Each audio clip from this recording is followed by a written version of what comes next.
And Jimmy Vasser has qualified back in the field, as has Al Unser Jr., who is second in the points. Yes, but I don't see a problem for Jimmy if he can just stay in front of Al Jr. for the rest of the day. I think that's his main concern.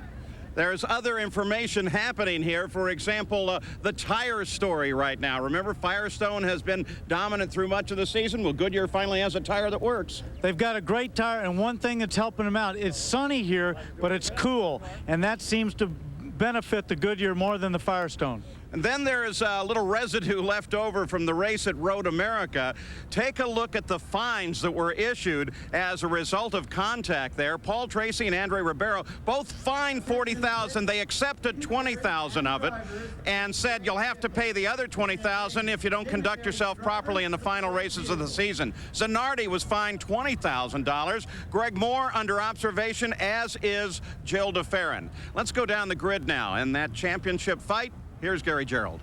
Well, Paul, we're right in the middle of it, so to speak, because you've got the two Team Target teammates here. Jimmy Vasser, who leads the championship points. Alex Zanardi, who's on the pole today. Alex, you're closest. I'll start with you. You have come on with such a vengeance here in the last 6 or 7 races, and you're now a contender yourself for this championship. Now, do you talk about this with your teammate at all, or has it separated the strategies of this team? Well, even if I told to him, we cannot find any sort of compromise to satisfy both parts. So he's going for his best, and he's in a fantastic position for the championship. I think he's going to win it, and I have to say that he deserved it this year. The only thing I can do is score as more points as I can, and I start the weekend very well. Have you exceeded your expectations in your rookie year in IndyCar racing? Definitely. The expectation I had before the first 2 or 3 races were much less than what I'm getting at the moment, but after the 3rd race I understood that we could do very well in the series because we had the material and the package to do right, and the moment is nice because we did it. I mean, we won 2 races, we won 5 poles, so it's obviously very, very good. Jimmy, I got to ask you, how much does your teammate and Al Unser Jr. and these guys making you sweat coming down to the stretch run for this title? Well, you know, there's a lot of built-in pressure in motor racing to go in, and every time you put the shield down, you're doing your best, and the whole Target team on both sides is giving 110%, and you know, you just got to go racing and see where the cards fall. And of course, there's only $1 million that goes to the champion. You could wrap it up today. I'm sure it'd be a giant relief. Well, certainly, but there's an awful lot of things left to be done, a lot of points up for grabs, and a lot of racing left. So, you know, it's too soon, I think, to start thinking like that. And another of the contenders is standing by with Jan Beekes. And talk about contenders, Gary. Let's call him Mr. Vancouver. Of course, Al Unser Jr. won here 4 times, the defending champion. You start right behind Jimmy Vasser. How much do you race your race, and how much do you keep track of Jimmy today? Well, we'll be keeping track of Jimmy in a big way today, and you know, we'll be running our own race and doing our own thing, but you know, Roger's going to be keeping an eye on Jim, and so will I. So we'll just see what happens. What is the key here? Obviously, you found the key in the past. Race strategy, what are you looking for? Well, really, we're just looking for a good, clean race. You know, Vancouver is awfully hard to pass on, and so you have to have a lot of patience today. You have to let the guys do their work in the pits, and hopefully, you know, everybody will mix it up a little bit too much, and we'll get on up in there. And we know that you've had so many interviews that you're getting good at this broadcasting stuff. You overheard us say we're going to go to Danny Sullivan. You want to do the throw for us? You bet. Here you go. And now we're going to Danny Sullivan with my friend Mikey. Well, I'm here with Michael Andretti, and you had a big practice crash at Laguna Seca. How are you feeling? I feel pretty good. We're about 90%, and once the adrenaline gets going, I won't be feeling a thing. But that shoulder injury, do you think it's going to give you any problems today? I don't think so. I think it's going to be okay. And what do you have to do to win this championship? Win races. We got to win the next 2, and Jimmy's got to help us out in one of these next 2 races. But you know, we're gonna keep the pressure on, and the car's running really well all weekend this weekend. So I think we have a good shot.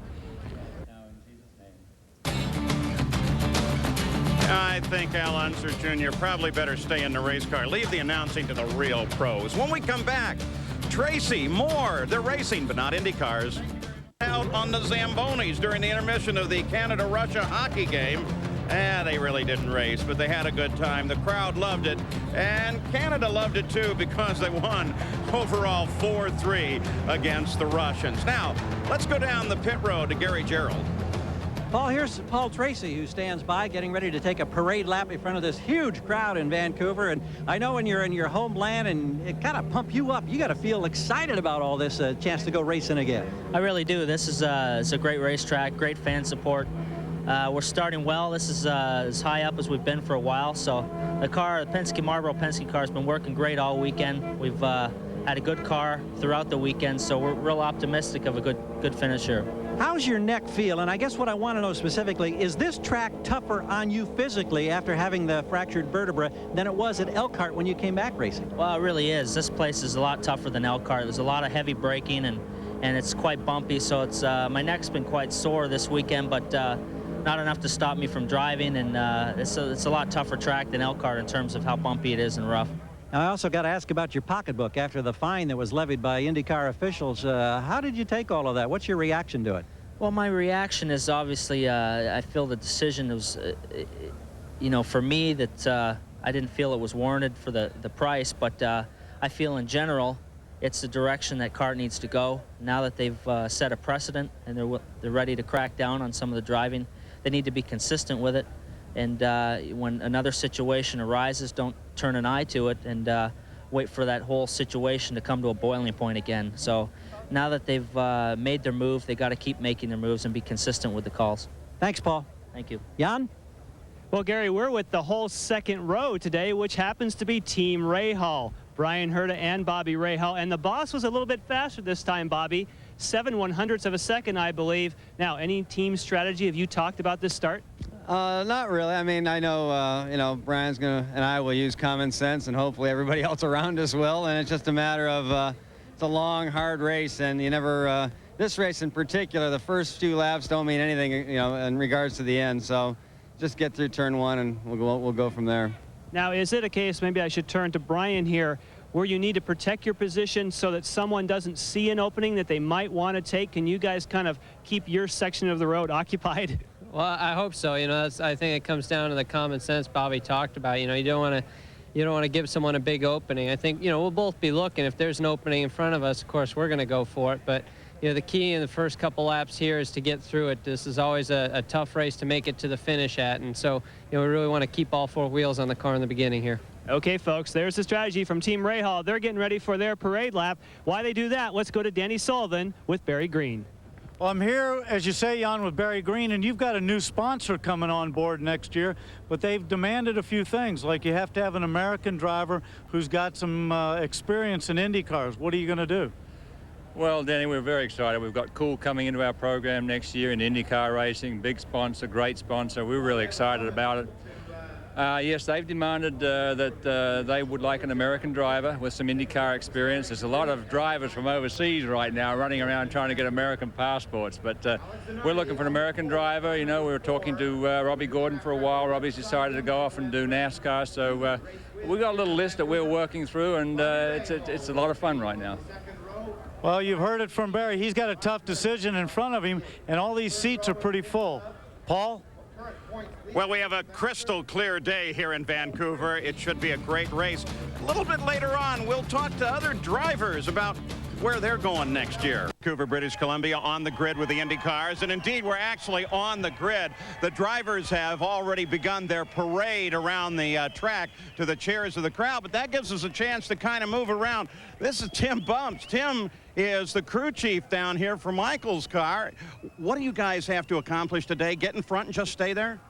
Yes, and the most important thing, finishing the race and getting the points. But yeah, you got to stay up front. Otherwise, if you're back in 5th place, unless the other guys have a problem, you're going to stay there. You got a chance for the championship? I think we do, yeah. I hope you do. Good luck.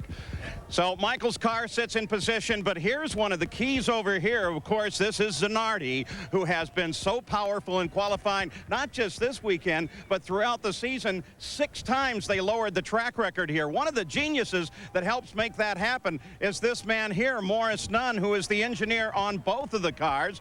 Surprised you a little. I'm sorry to do that. But Morris, what's the game plan for Team Ganassi this weekend? Are there any team orders with a championship on the line here? No, Alex is going to go all out to win the race because he still has a chance in the championship. All Jimmy has to do is finish in front of Little Hal. I don't want to find out from you anymore. I'm going to talk to the boss. Obviously, you're going to dance on me. Team orders? No, right? Let them go. Chip Ganassi, who owns the cars. Paul, you know me better than that. Race them, right? Race them, race baby. them We're every here inch. to race. You going to root for one or the other? Can you do that? I'm rooting for my team. Excellent. Chip Ganassi, of course, the Target Ganassi team. So that's the first row. Thank you, Morris. Didn't mean to absorb you completely. Back in the second row, of course, here are teammates. It's Bobby Rahall's number 18 car, the Shell car. Over there is Brian Herta's car as they're set to go. And let me point something out here. We're always asked about the onboard cameras, and Steve here is one of the guys from VST. What do you got on this car today, Steve? This car, we have the main camera. Get around here. Right here, the main camera, and we pput one on the rear this weekend. And then somebody sits back and watches these and Clay flips them? does. Clay and John Porter. This technology is really spectacular, but this piece of tape here on the back, that's not a wicker bill or something. They're not cheating her, are they? That's for Bobby's ears. Oh, okay. All right. So Bobby Rahal ready to climb down into that one. And the crew's ready around their cars, waiting for the drivers to re-arrive. We can go back actually a little further yet. And here is the row that's going to make the big difference in terms of the championship, because right here sits Jimmy Vassar's car. And, of course, they're waiting for him to re-arrive. Paul Tracy will be over alongside, and then Al Unser Jr. will be just behind. So the whole focus of the championship can occur right here. Let me go over and talk with the one of the managers over at Penske Racing, Chuck Sprague. What are your orders to your guys today? Does Paul help Al take a championship, or do you race those individually? You've got to race individually and see what happens. I mean, if you get a situation at the end of the race where Paul's right in front of Al, then obviously those two guys are going to have to make a decision. Why are your guys laughing behind you? Because you look so funny. Oh, thank you very much. That interview is complete now. And we're going to move just a little further back, because here is, in fact, the car of the fella who can make all the difference. Second in the points, 21 points back. Al Unser Jr.'s car. What they are doing, Richard Buck, the chief mechanic, wiping off around the vent area. They've just completely topped the car off with the methanol fuel. Now, normally it would be put in down in the side of the race car, but in this case, by putting it in off of this jug that you're looking at on the top, they assure that everything that they can get in the car is in the car. So that's what it looks like down here on the grid, as everyone is awaiting the arrival of their drivers. They should come in from the parade momentarily, and then they will be ready to strap in and ready to go racing. It'll be one great race, I think, once it's underway. Let's go to Danny. Here in Vancouver, there's a lot of racing going on, but when we're not racing, the fans are down here at Pacific Place. And as you can see, there's a ton of shops down here. There's everything from Formula One gear. Look in here, we've got T-shirts, we've got hats, a lot of Greg Moore stuff here. Of course, he's a local, very, very popular, all being sold by very pretty girls. There's all kinds of things. You can get food. There's concerts going on in here, sunglasses. They're even selling bikinis, although right now I don't think I'd look very good in one, and it is a little bit cold. But you know what? They're selling a tremendous amount of food, from hot dogs to Molson beer. But my favorite is the chocolate and ice cream bar, and I'm going to go over here and get one of these right now. I got to get it before I go into the booth, because otherwise I have to get one from Paul. Hey, how are you? Can I have one of those? Thank you very much. $3.50? Hey, has anybody got any money? I'm all out. Danny, last I checked, you're the one really getting the big money. But bring me one of those, won't you? We'll be talking to some guys about the silly season when we come back. These are the guys that make our life very good. They look after us all the time we're racing. I'm here with Dave Hollander. This is a tough track. We've had a lot of action all weekend long. Is there any particular reason? Well, predominantly this track is just covered with the concrete canyons going around. It's a Toronto, it's another Long Beach. The crews we have in this here with the safety team, as far as the doctors, the medics, we're covering it just like we're doing an oval. You know, the same deal works. We're going to be the professionals that we are. As far as everybody else being difficult out here, not a problem. Well, there you have it. Now we're going to Gary Gerald, who's there with Joe Montana. Oh, one of the all-time greats when it comes to football, and he's rapidly becoming one of the greats when it comes to IndyCar racing. Here you are now in your first full season with Chip Ganassi. You're a co-owner, is that correct?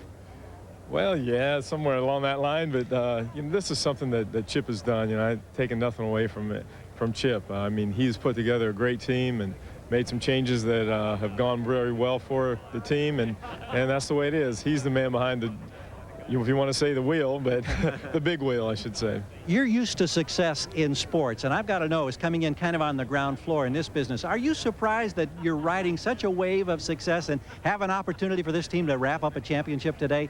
I don't want to say easily, because nothing comes easy. Well, no, nothing comes easy, especially in this sport. You're around it long enough. You don't even have to be around it very long to figure out how fast things can go wrong. But they've had a great year. They're putting together a great year. The two guys have been driving very well. The teams have been doing well, getting them and keeping them on the road. And those are the kind of things that just happen to happen. You know, you go to a Super Bowl year and things have to fall in place for you. You know, when that ball hits the ground, and a lot of times it can go the other way. But when you're having that kind of year, it comes back to you. And that's the kind of things that happen here, too. You get on a roll, and you get a good lead, and you try to just keep it that way. Joe Montana having fun with the IndyCars, Paul. You know, talking about fun, silly season when the drivers are looking for other rides always seems to be fun, too. And so what we thought we'd do, rather than deal in rumor, we'll just ask the drivers, what are you going to do next year? Go skiing a lot over the winter. Yeah, I'll be back with Players Forsyth. I've got a long-term contract with Jerry and with Players. By the time we get to Laguna Seca, I'll be able to say something for sure. Oh, we're definitely staying with Tasman. You know, it would be stupid for me to get somewhere else.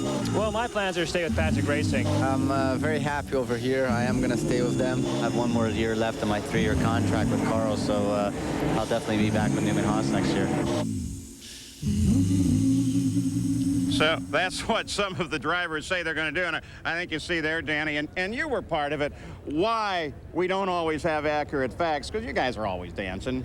Well, we've got to a lot because you don't want to tell what you've got in your back pocket. You don't really know what's going on. And a lot of what happens is it's a domino effect. Somebody has to make that first move before the other pieces fall into place. Well, we'll wait and see. I understand there's going to be some interesting announcements developed at Laguna Seca. Let's go to Jan Beekes. Well, Paul, sometimes things are silly down here also when you talk about the grid. But let's change the subject now briefly and talk to Richard Buck. Tell us about your concerns of fuel. Some other Mercedes teams say here you use a lot of fuel. Do you agree? Yeah, you can on a track like this, street courses like Long Beach and here. But we've got our Mercedes, Penske car working pretty good here. It's getting through the corner pretty good, so you're not having to jab the throttle so much. So we're actually not too bad on fuel mileage right now. Now tell me, in support races earlier in the day, they had a huge problem with pickup. And for people that know what pickup is, that's when you get behind the pace car and the tires pick up all that loose rubber. Will that be a concern for you? It can be, Jan. We saw a bit of pickup yesterday after one of the other support series had run, but we had a bit of understeer in the car, which was a push, and therefore you're not working the car, that quite hard enough to keep the tires clean. That's going to be you'll see a lot of weaving on the yellows and stuff for the guys trying to keep that, keep the tires clean and keep them hot. And of course, his driver, Alonso Jr., is one of the masters at that. Guys? Well, the drivers have just been told to head for their cars. They've come back from the parade lap. The crowd's all in its seats. We're moving closer and closer. We'll have final thoughts in just a moment. Move a little further down, and Jan Beekes has been wandering and trying to find out the interesting behind-the-scenes stuff in the Indy cars.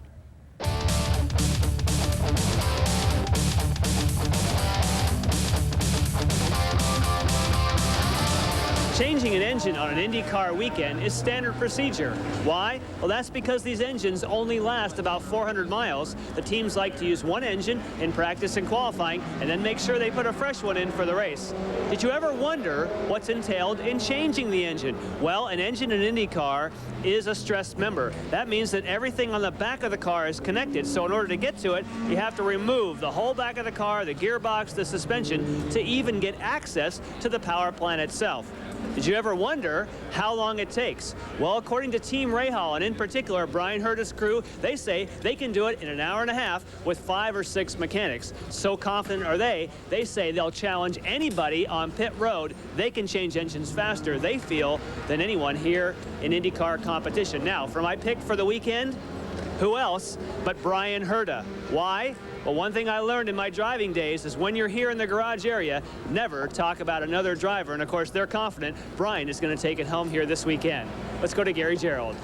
Well, Brian will start this race in the second row, and it's interesting to note the last 3 years the winner has come from row 3 or further on back, and that seems a little strange because everybody knows it can be a little difficult to get around cars at speed on this particular circuit. So these guys have got their hands full. As far as my own feelings today, what a battle we're going to see between Michael Andretti and Alex Zanardi up front. Now keep this in mind. In the last 6 races, Alex Zanardi has scored 91 points. Now, that is a bunch, let me tell you. In fact, Brian Herta is second best in the last 6 races with 56. That's the extent, 91 to 56 points, that Alex Zanardi, who's getting ready to climb in here and get ready to go, has dominated this series of late.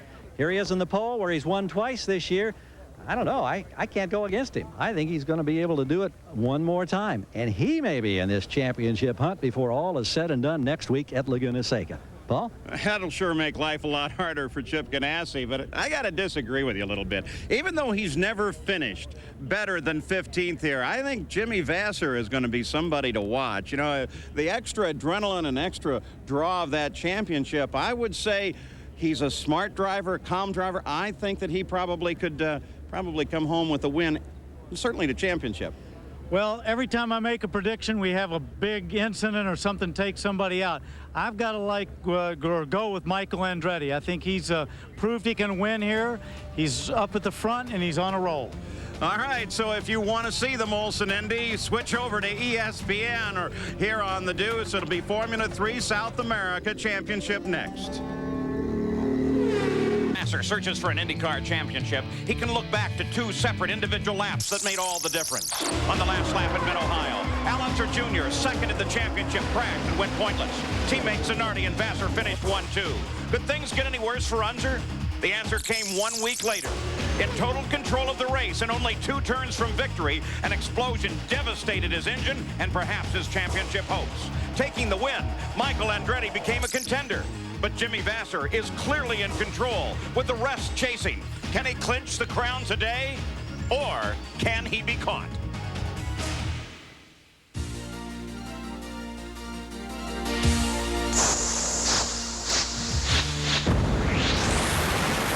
From Vancouver, Canada, it's the Molson Indy, the IndyCars, with just 2 races to go in their quest for the championship.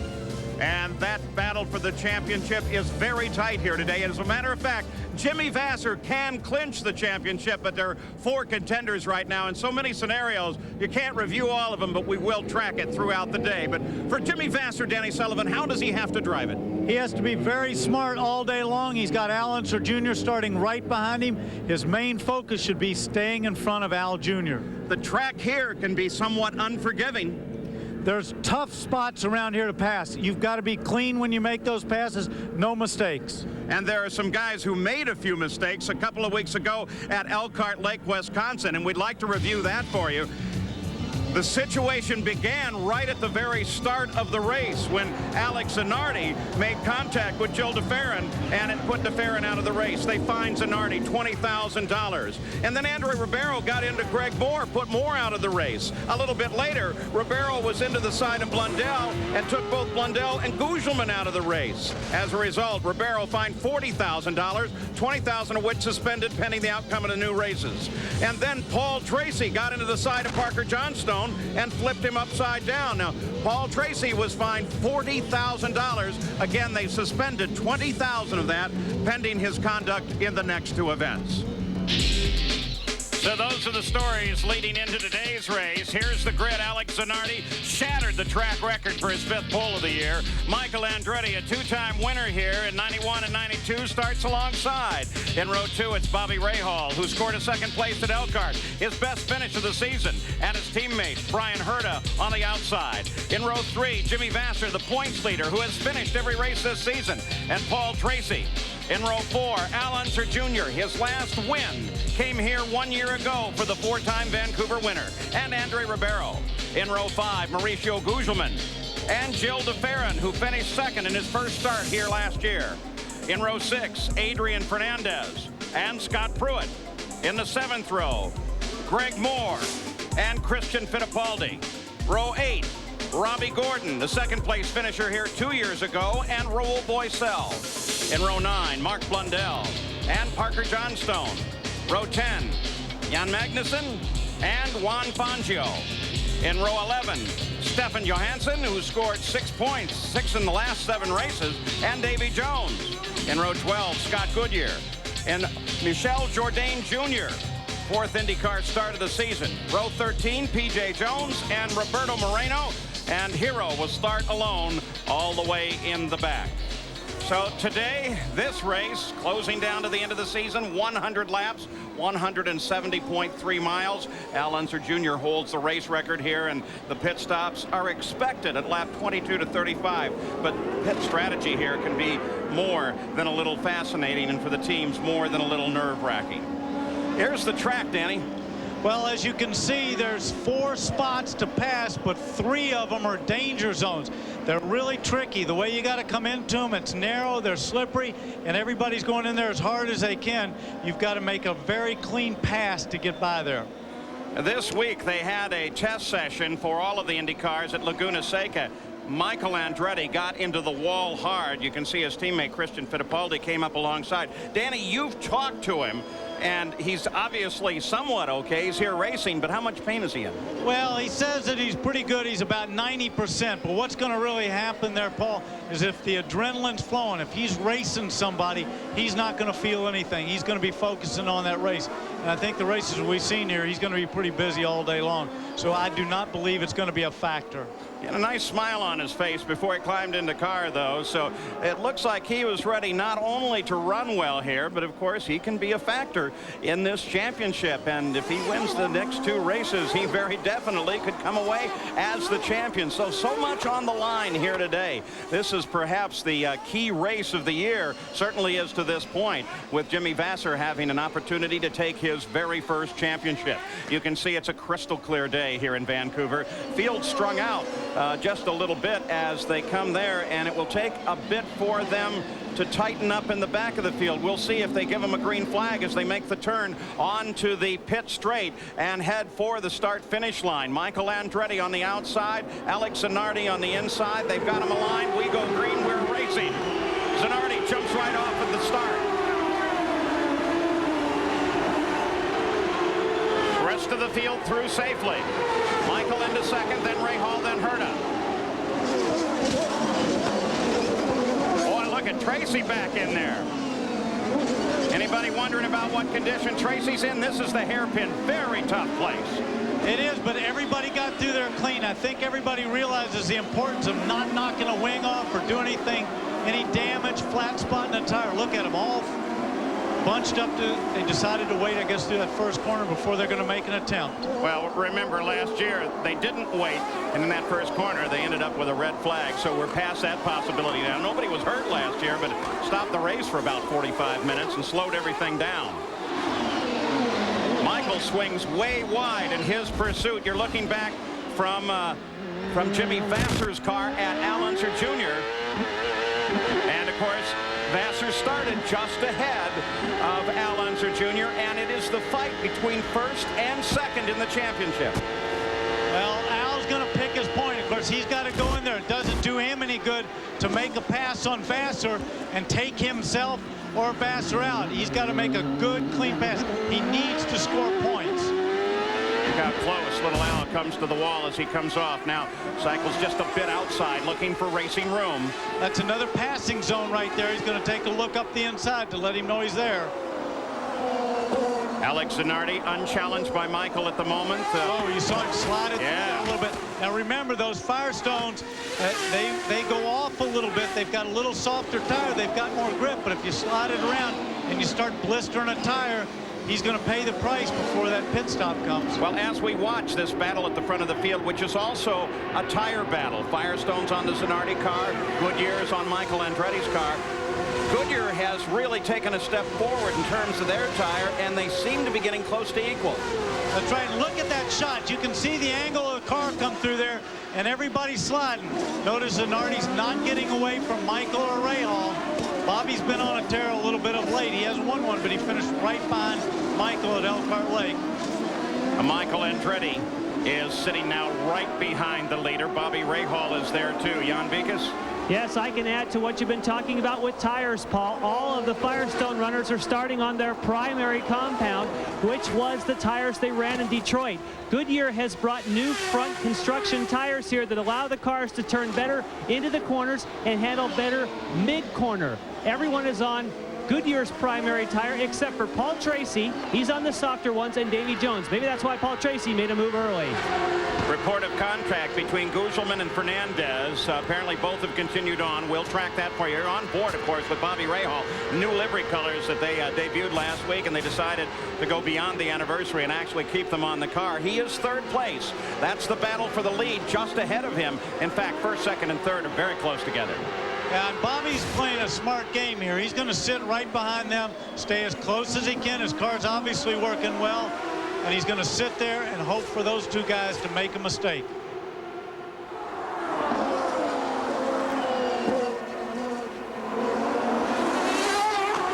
One of the things that we've seen, you know, when Zanardi's been on the pole previously, he seems to take off, get a gap, and pull away from everybody. Doesn't appear like he's doing that right there. Michael's standing right with him. Oh, look, Zanardi made a mistake. He ran out there wide. He got in too deep. Ran out there, got on the marbles a little bit. And there's what you've said time and time again. At this track, it only takes the tiniest of mistakes. One, to let somebody past you, and two, to end up against those walls. That's right. You saw how close he was to the wall. Michael's letting him know he's there. He's going down. See, he wants to keep that pressure on Zanardi. Look at that. See the back end of the car just dart out there a little bit. You can't do that too many times. He's got to go about 30 to 35 laps on a set of tires. He's doing this early on. He's going to use those tires up. Again, two different lines as first, second, and third still running together. We will try to give you as much onboard camera as we can, but they go under a lot of underpasses, and that disrupts the cameras. So we'll do the best we can with you. 4 laps are complete. Nothing has changed here. Michael Andretti continues to chase Alex Zanardi, and Bobby Rahal is putting the pressure on from third place. Well, Bobby is. He's letting them all know that he's right there. Michael's got to be, of course, looking for the opportunity on Zanardi and try to close off those mirrors so he doesn't pay attention that Bobby's right behind him. It's a tough situation, but of course one that he's been in a lot before. Oh, Bobby Rahal, the old professor, though, is just sitting there letting him know, I'm here. One little error, and I'm right in front of you. That's right. And also something, Bobby's very good on equipment. He nurses that equipment. This track, as everybody's been saying, is saying that it's rough around here, so he's going to have to nurse that rear end of that car to save it for the end of the race.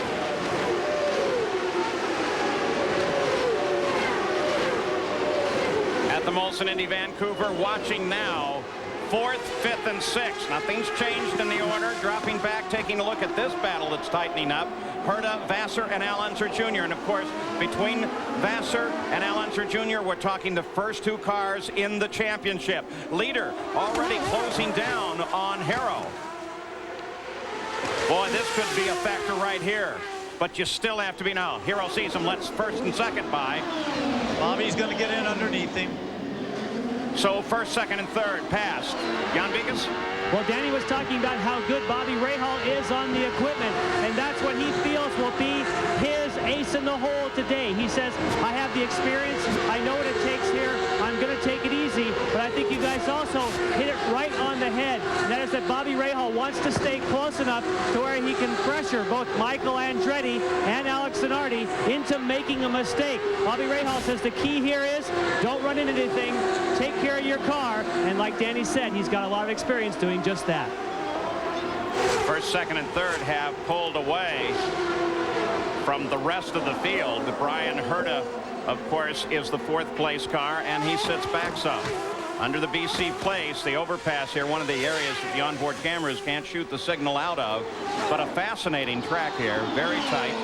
Has produced some great racing, and it's a time of the year that the equipment all seems to come fairly even. We've said that with the tires. Usually by now, all of the parts that have been produced for some cars have now filtered down through the entire field, and so we get some even racing. Look at the group lining up behind Herta and Vassar. It looks like little Al lost a little bit to Jimmy Vassar there. See that little gap? That probably was dictated by traffic, but look at this. Gilles DeFerrin in that bright yellow car coming up on Paul Tracy. Ooh, locking him up. That hurts him big time because you keep flat spotting those tires. They'll get a little square on you and make a very uncomfortable drive around here. And this track is already rough enough. I think that bunch there was all as a result of them trying to get around Hero and all running so close together. So he bunched them up. You got another glimpse of him as another group came in just behind him. And we do have to remember that there are drivers in this field. We've already mentioned them who are under observation. Now, Danny, you're under observation. What does that do to your driving? Do you second think everything? Well, you think about it a little bit when you're going to make a pass. Well, remember, these guys are professionals. They've got to go out there and still race.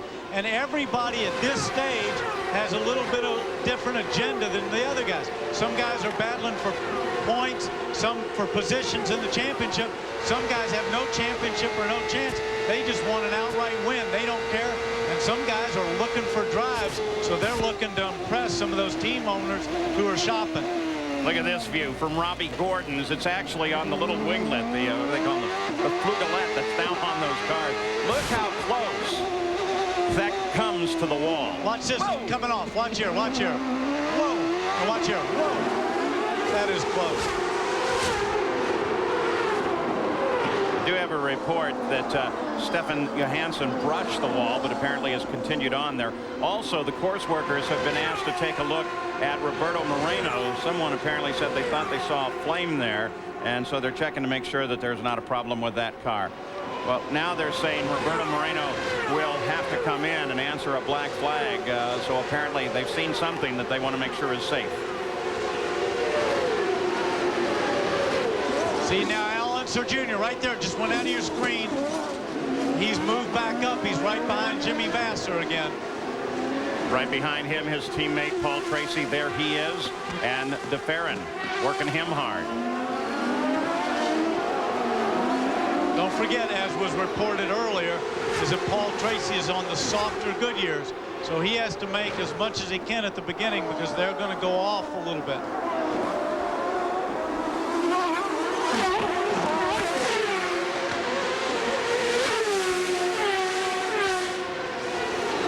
Pictures here come from Canadian television, the CBC. Of course, they love to watch their drivers as they are doing here, keeping track of Paul Tracy and the battle with Gilles DeFerrin. It's a good little battle, though.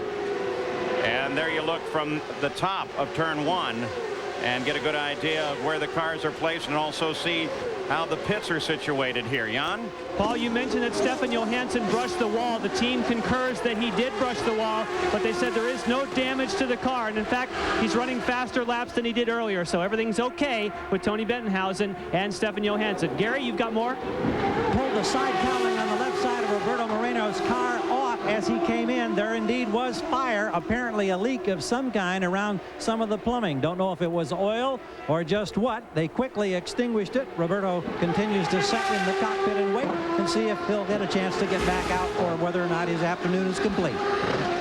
And there is that fight for the championship as it continues on. Looking back from Jimmy's car, Al Unser Jr. Al's playing it pretty careful. Well, he's a smart guy around this place. He's won this thing a lot of times. He's playing it fairly smart, but he doesn't want to play it too cautious for too long. He needs to get in front of Vasser, but he doesn't want to make that pass and make a mistake. And Jimmy certainly doesn't want to let him by. So the fight for the championship is right here at the front. It's the teammate to Vasser and Michael Andretti, the other two players in the championship battle. Things are heating up in Vancouver. There's DeFerrin, but obviously he's well back from where he was when we left you, and here is why. He cooked him hot going into the hairpin. Yeah, he's trying to make a move on Paul Tracy. Paul was very smart there, waited for him. Gilles, pretty intelligent, didn't try to make that turn, went ahead and went up the escape road. Lost a lot of ground, though. Yeah, he fell back to 18th. And look at this interval. Now, there's some question. Maybe it was the fact that they lapped Hero again, but there goes Zanardi. There he is. And the interval now back to second place Michael as Zanardi begins to overhaul more traffic, is lengthened out now and is almost 5 seconds. There's Michael. Here is Bobby Rahal. First, second, and third. Well, as we saw, they got stuck in traffic, and this is going to play advantage and disadvantage all day long. You're going to win some and lose some in the traffic. He gained some when he got past Hero, and Michael got held up behind him.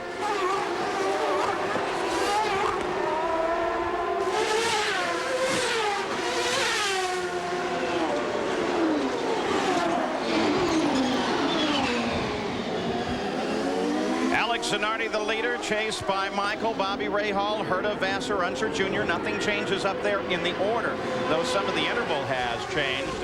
Zanardi is able to pull out some distance, apparently, with Michael trying to get past Hero, who is been now lapped for the second time in the day, and what it's done is given a 5-second cushion between Zanardi and second place Michael Andretti. Also, I noticed a car, at least I thought the nose of a car in the runoff down there by the hairpin, but I'm not sure who it was. Well, I did too. I almost thought it was Raul Boesel. I couldn't tell, but it looked a little bit like the color on his car.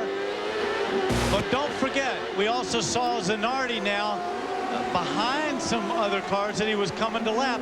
He's still got to get his way past those. Those guys don't want to just move over while they're having their own race. And Jimmy Vassar and Al Unser Jr. remain in their fight, first and second in the points. Gary Gerald, you've been tracking the front, though. Well, I think it's interesting, your top three, and Michael has closed on Zanardi. I don't think it's 5 seconds any longer as they flash by us near pit in. The top three have three different power plants. You've got the Honda with Zanardi, the Ford Cosworth with Andretti, and the Mercedes with Bobby Rahal. All three, in terms of crew chiefs, had expressed different concerns relating to fuel consumption. This track is notoriously tough on fuel. The Mercedes people and the Honda people, I think, more concerned than the Cosworth people. We've already learned that they told Zanardi that he's got to conserve a little bit. They normally expect yellow because of the configuration of this track and incidents. We haven't had yellow thus far. If they get 10 laps of yellow, that erases the fuel concerns. We'll keep an eye on it. Well, Zanardi's been trying to get around P.J. Jones. This was just a few seconds ago, and it's not as easy as it looked. P.J. apparently was. Whoa! Zanardi gets in trouble trying it again. He tried it in the same spot where he had a problem. This is what we were talking about. It's very difficult to pass, and they are dangerous spots. He's out. That's his race. And his championship. And more than likely his championship. Alex Zanardi climbs out. He's going to be furious. You saw him. We're just showing in the replay where he tried it once, then he tried it again, and it got him into the wall. He'll come in here. Now he's going to go around the outside. PJ doesn't see him. He's taking the race in line. Boy, he got up there. PJ, I don't think ever saw him on the outside like that. Boy, that was a lucky maneuver. He's going to be very upset. Look at him just pulling that off, throwing his baklava and his, whoa, he's upset. And a frightening situation when he rolled up like that, almost put his head up into the barrier fence. Yeah, but you can tell. See the mark on there was a little black mark right on top of his helmet where it looked like it rubbed across something. But he's more upset, not about the incident, but he's upset about the results. Took him out of the championship, took him out of another race win. He had this race handled in the early laps, certainly had the fastest car on the track, but that incident gives it over to Michael Andretti. Bobby Rahal comes forward into second place. Oh, look at this anger. He's looking for somebody to shakes off his PR guy, Michael Knight. See, he comes in here again, and that's the racing line that Parnelli Jones has taken. But look at this. Well, and as a result of this and some other debris on the track, they're going to go full course yellow. That means, of course, that the field will bunch up. The pace car will come up. And Mike's trying to say Alex does not want to talk at all. I think Alex does, but everybody would prefer he doesn't. Full course yellow. Everybody comes into the pits as soon as they open. Michael Andretti, the leader of the race, makes a stop. Rahal comes in too. Michael's got to be careful of speed. Look at that crowd coming in. It's unbelievable. I don't think he's got to worry about the speed limit. He just wants to get past those cars so he can get out in front of the field. Well, he did. He made a good stop. Look who's out second. Oh, they get all caught up. Rahal comes out Herta comes out. DeFerrin has to wait. But it looked like Vassar got out in third spot, which is what he wanted. He wanted to get back out there and look like Al was fourth.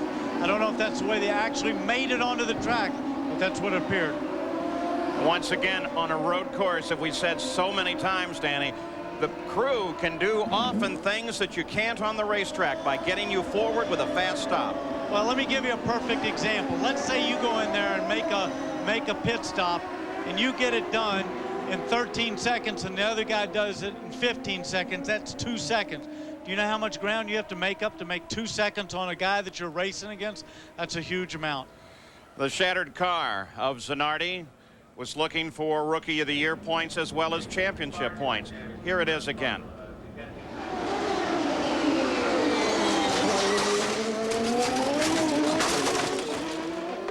Now won before hard hits.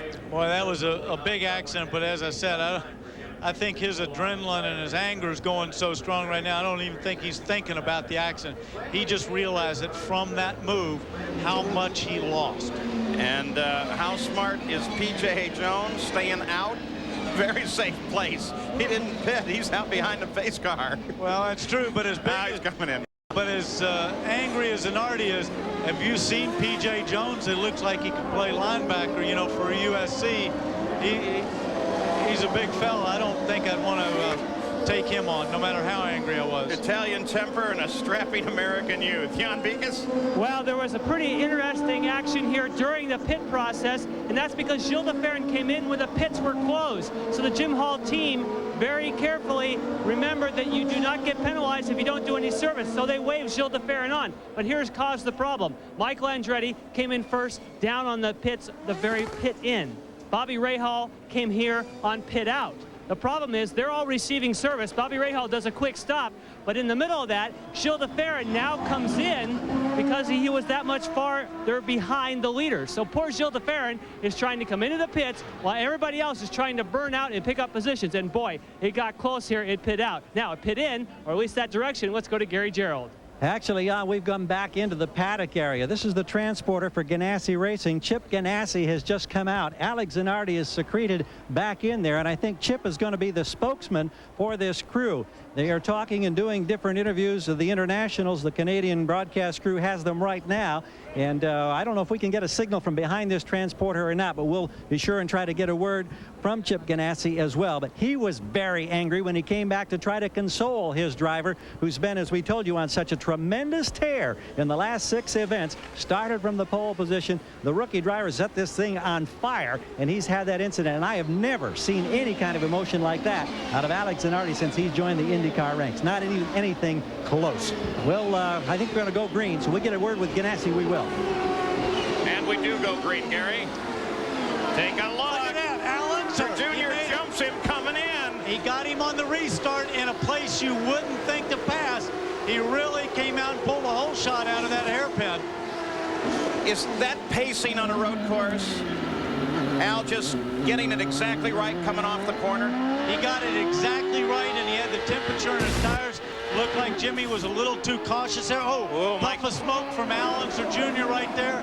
Can't do too much of that. But Jimmy's got to be really smart now. He's got to just hang on there with little Al. He's still in a good position points-wise. Don't forget, Al's now in third spot. Jimmy's in fourth. He'd still be okay with the points if they stopped at this moment. All right, while we watch this, let's go back to Gary. Chip Ganassi, what were you able to tell or try to console your driver? Well, obviously, Gary, it was an unfortunate incident. I mean, you know, when you have these back markers not giving way to the leader of the race, I don't know what this racing's coming to, but I mean, we have to get, it was obviously an unfortunate incident.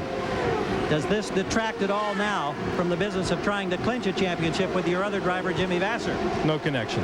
None whatsoever. We're out to win it now. All right. Thank you, Chip. I think the word he was looking for was devastating, destroyed his chances. Well, don't forget, they have a potential. If Jimmy's out in front, he still has a potential to have had a first and second in the championship. He wants the best, plus there's Rookie of the Year honors. There's so much at stake with an incident like that he's obviously devastated. But what he's got to do right now is put that behind him, and then he's got to go out there and just focus now on Jimmy Vassar and win that championship if they can. Andre Ribeiro, who was running in the top 10, had a drive-through penalty as a result of driving over a hose during his pit stop. And look at that. Look who's right there at the back of that group. Right now in that red and white car is Al Unser Jr. He's pulled out a little bit on Jimmy Vasser, who we just saw go through the screen right there. And he's closing on Bobby Rahal and Michael Andretti. Paul Tracy on the move. Parker Johnstone looking for a place to race. The order is Andretti, Rahal, Unser Jr., Vasser, Herta, Christian Fittipaldi, Scott Pruitt, Adrian Fernandez, Greg Moore, and Robbie Gordon, the top 10. First, second, third. You know, Danny, here's what concerns me, though. If Zanardi was so fast on this course, and the teammate, Jimmy Vasser, has a theoretically identical car set up acceptably to his liking, then why did little Al get so far ahead once he got around him? Because that's a pretty good interval now. Well, it could have been the tires. It could have been Jimmy thinking like, hey, I'm not going to worry about this. He's got me back there. Look at that. He's not that far in front of me. Get my car back up. Sometimes drivers don't get the tire temperature up on those yellow laps as much as the other guy does, and he jumps off, and it takes him a lap or two to get his temperature back up. Don't forget, Al Unser Jr. has got to win this thing to really have a shot at that championship. If Jimmy's sitting right there, he's being smart. He's thinking, hey, he's right there in front of me. He's only going to get 2 more points than I do right now. That's not enough for him. Well, in the fight for the championship right now, Vasser does not have a position that would give him the championship as he leads here today. If you did the points in running, then Vasser is actually only 19 ahead of Unser and 21 ahead of Michael Andretti. So Michael's position at the front is drawing him further into that fight, and it's tightening the whole thing up.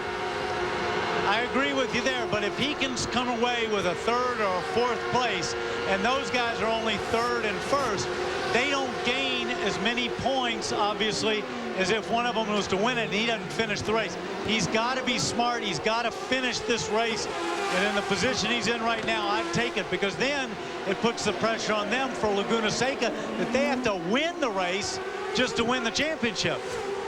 But it does put the whole battle within a win of the race at Laguna Seca. Paul, I think we can talk about this until this race is over and come up with every scenario.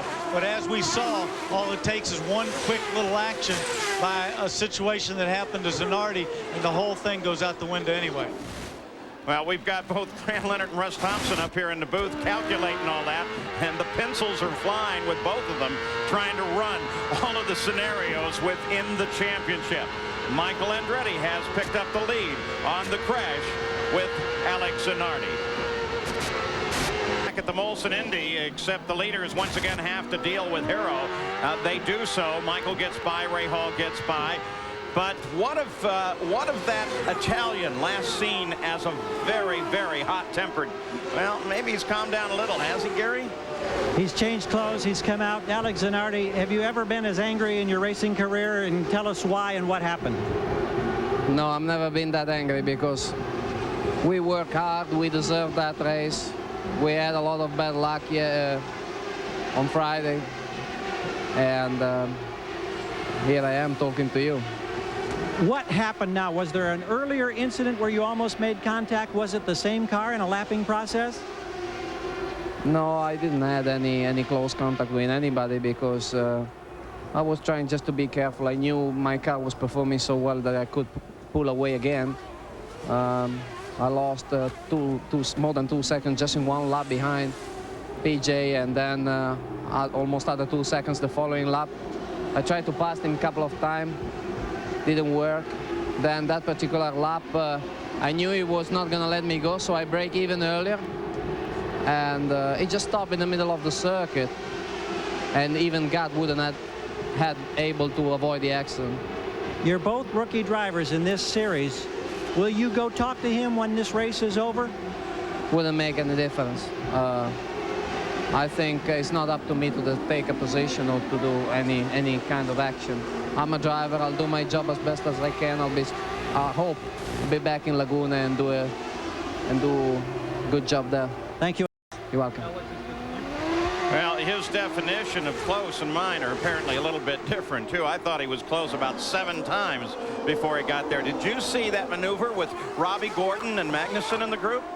Yeah, and Magnuson, or was that Christian? It was so tight. No, it's Jan Magnuson.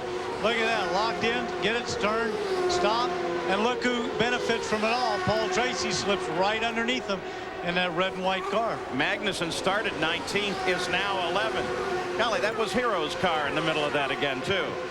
Well, I don't know what Hero's problem is today, but he's definitely got a problem with the car because he's being lapped at a pretty rapid rate every about 4 or 5 laps.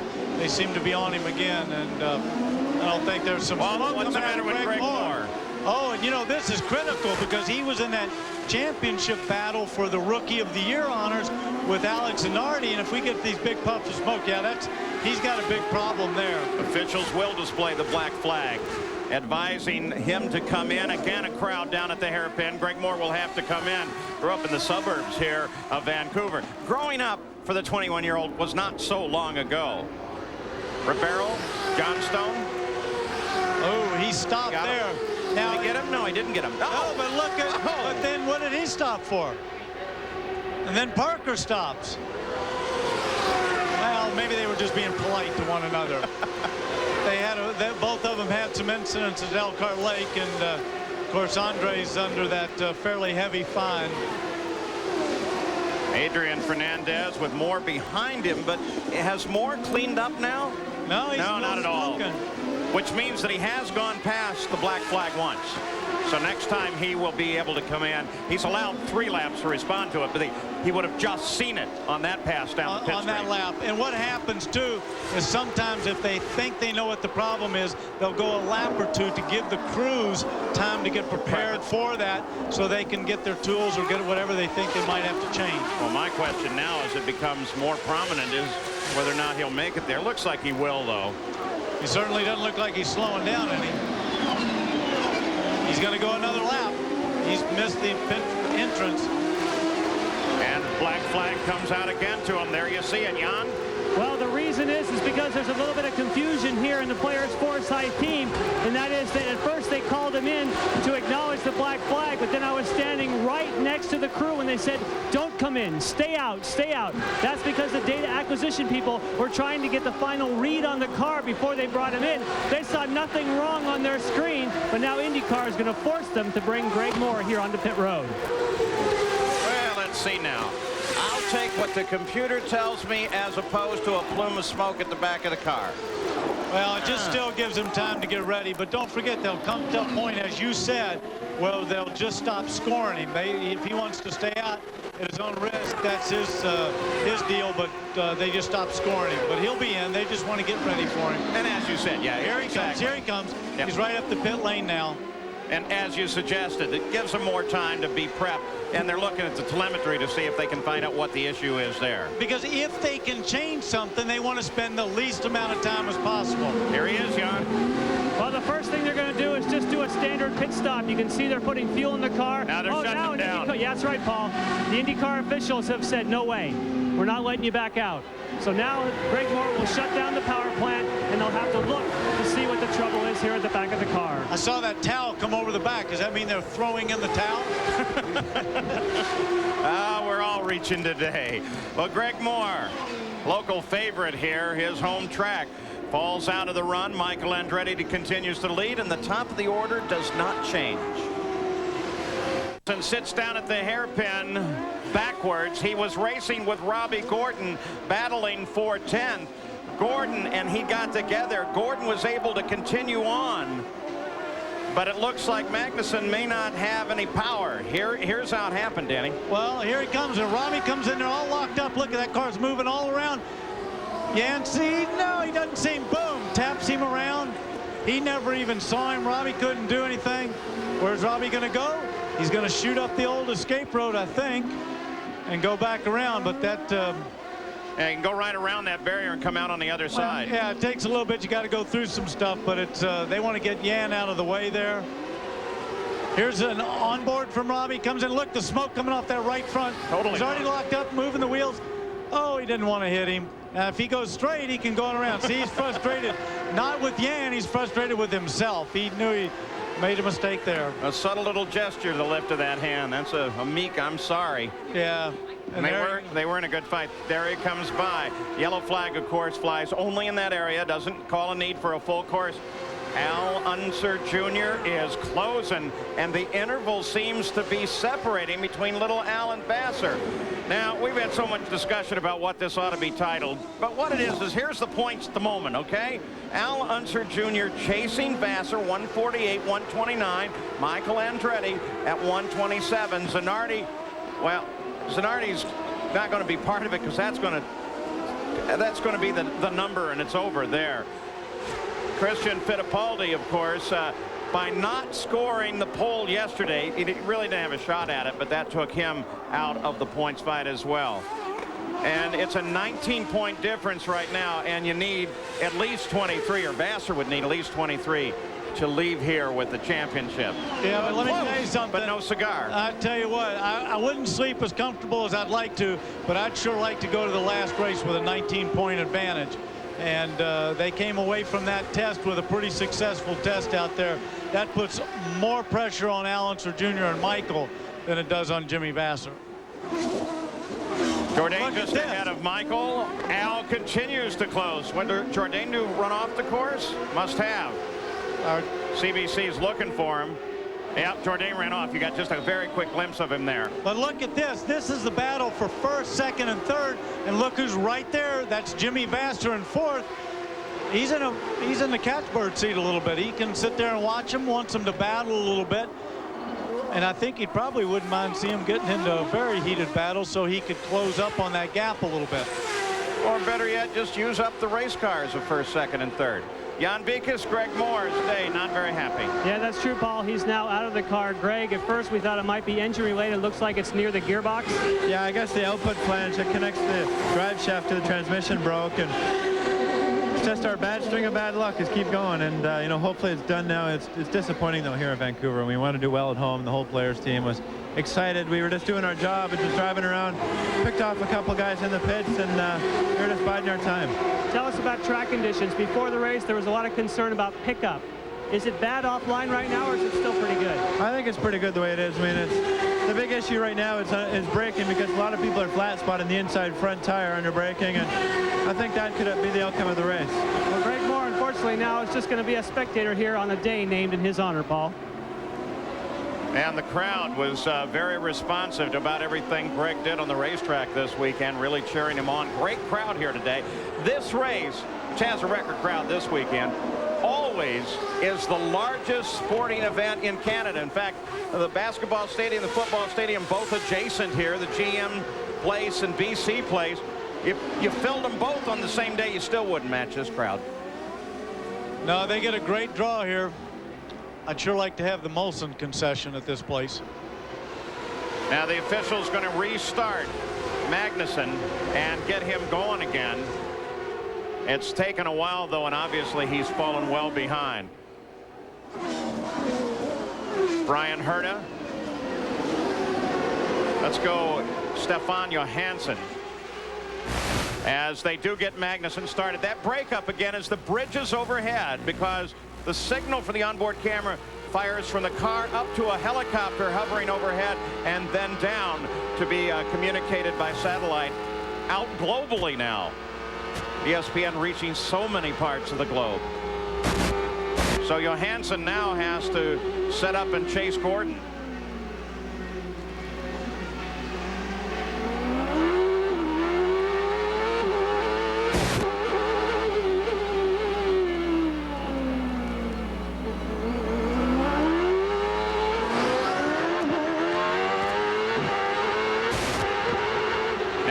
Back at third place, Al Unser Jr. from Bobby Rahal. Camera tucked up just under the wing. 1, 2, and 3. They stay at about the same interval, Jan. Paul Maurice Mauricio Gugelmin came into the pits. We may be seeing some attrition starting here. They are trying to change many of the electrical pieces. In fact, we can see them changing the spark plug wires. They're going to change the electrical boxes. So Mauricio Gugelmin sits in the car while they go to work on his Ford Cosworth to try and get something going here in the electrical department. Let's go down to Gary Gerald. Jan Magnuson is in, the Hogan Penske team looking it over, as well as Dick Perry and Gene Axtell, the IndyCar officials. The concern is at the right rear. The tire was shredded. They've changed it. Apparently the suspension's okay, and he's gone. He's back in the race. Allen Jr. all over the back end of Bobby Rahal right now. First, second, and third still the battle. Jimmy Vasser looking for a championship. Not in the position right now as he sits back in fourth at the Molson Indy. From the Glen Abbey Golf Course. Bobby Rahal stuck behind him. That'll give Michael a little bit of an advantage. Michael now pulls out to almost 2 seconds ahead of Rahal.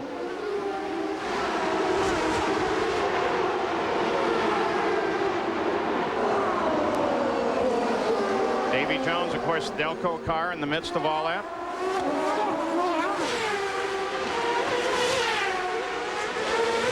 And Rahal tries to find it. Davy lets him have it. And Bobby Rahal now has to hold off the challenge of Al Unser Jr. Again, traffic is figured into this one, as it does so often here at Vancouver. But once he gets past, he's able to pull out on Little Al. Though, again, the lens on these cameras will foreshorten a little, and he's a lot closer in reality. Right, and you can see him right now. here. He's really close. He looks like, boy, he's really closing up under. And now Bobby will pull away as he accelerates out. Do you see how close he was to that, yes, I did. That wall? I mean, these guys are trying everything they know. Al knows he has to be up in the front at the top, not third with Jimmy in fourth. He's got to be in that first or second spot if he's got any chance of a championship. IndyCar Race Control has now warned P.J. Jones, keep a better eye on your mirrors, not your ears, your mirrors, as you've been a factor in a couple things. So Race Control now warning him. Well, one thing he can get a benefit from too, which I always like for my crew, is sometimes when a faster car is coming up behind you, that the crew actually warns you a little bit that they're right behind you, so you start paying attention more to your mirrors. Again, everybody tight coming through the hairpin. And guess who that slower car is? I mean, he's got to have a problem. You know, we talk about these slower cars and back markers and all that. You got to understand that when the field gets qualified, they're only separated by about 1.5 seconds to 2 seconds. These guys aren't real slow. They're just much slower than I mean, they're just a little bit slower, but it accumulates. Oh, and look at that. Scott Pruitt. But he didn't even look like he locked up. No. He looks like he's got a problem. He's not in a hurry either. No, something's gone wrong. He just pulled it off. He didn't come in there with them all locked up. And he's not going anywhere anyway. Some interesting changes. Another Cosworth there. That's, of course, Adrian Fernandez lining up behind him now. He was just getting offline and running off the escape road.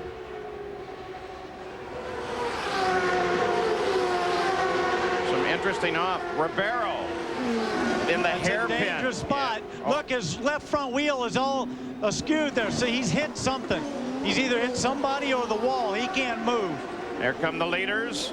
And that, of course, closes Jimmy Vasser up a little bit on more than a little bit. Closes him up right onto the rear of Rahal. But now they're going full course yellow.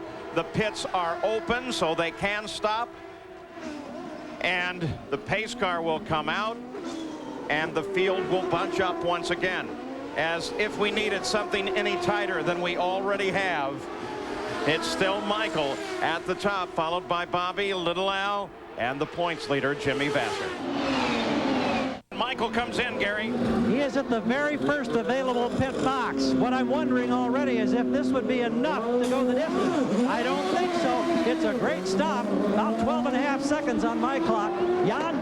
Well, we're watching Bobby Rahal, who just got here, and you'll be able to hear Michael Andretti go by while this stop is going on. There goes Michael Andretti. Bobby's up. Oh, they're waiting for all the fuel.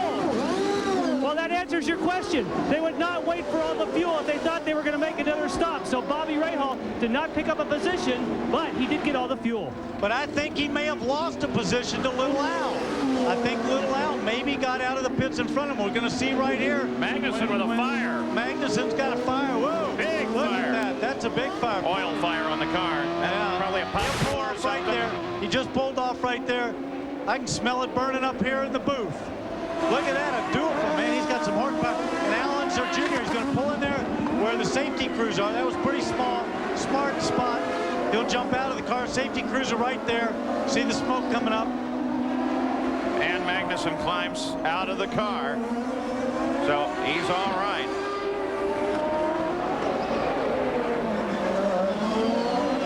And Magnuson has a fire light up at the back of the car as he came down the front straight. He finally pulled off into this area. The safety crews were right there. The IndyCar safety team, they got the extinguishers on it. Jan climbs out of it, and so the day is over. But what could have been a little bit of a catastrophe, is there such a thing, a little bit, what could have been a catastrophe for Magnuson turns out okay, but I'll bet that car is really fried. And while that was all going on, Al Unser Jr. beat Bobby Rahal out of the pit. So we have Michael, Little Al, Bobby, and Jimmy Vasser look like he got out right behind them.